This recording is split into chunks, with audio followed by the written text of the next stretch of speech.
Detroit's hidden past, from bootleg booze to underground casinos. This place was taken over by the mob. The secrets behind these walls could go back nearly 100 years. And what was going on inside the walls of Tommy's Bar, well, that was far beyond what most people knew. Much of it has already been uncovered, but as Steve Garagiola shows us, there is still quite a mystery at the place that was once hiding in plain sight. We're at Tommy's Bar on 3rd Street in Detroit, just up the street from Joe Louis Arena and the river. This old building was constructed in 1840, and man, if these walls could talk. And in a way, they can. It's a story that begins not so much with what, but with when. It's the summer of 1929 in Detroit, and we're in Prohibition.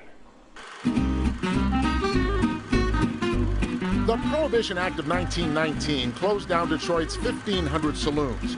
But by the mid-20s, the city was home to over 15,000 illegal speakeasies, many of them controlled by the ruthless Purple Gang.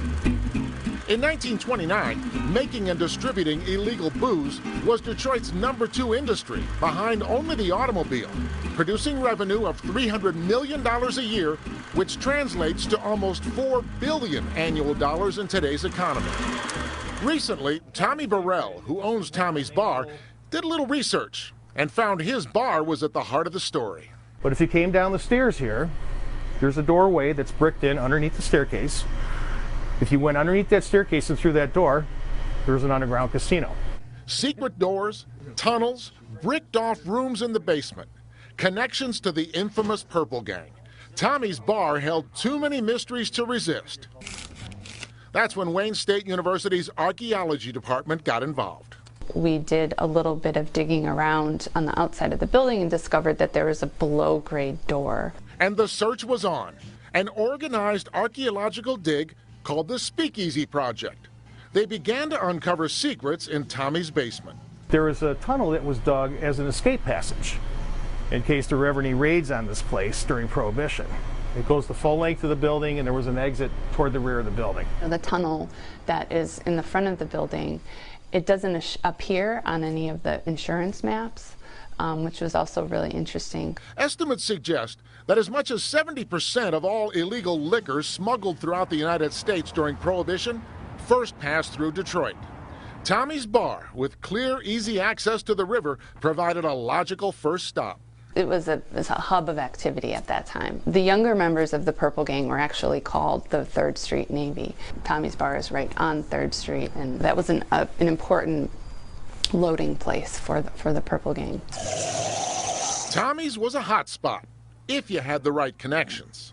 People with these cards would go around to the side of the building, you know, knock on the door, show this card, so-and-so sent me. But why does it matter? Why bother with digging up the past through artifacts? It's a very direct physical connection with the past, and that's, you know, why I love archaeology, and I think a lot of archaeologists do that. And it is an emotional, moving experience. It was a very exciting time, speaking of Prohibition, in Detroit's history. You know, a lot going on, and people have a natural curiosity.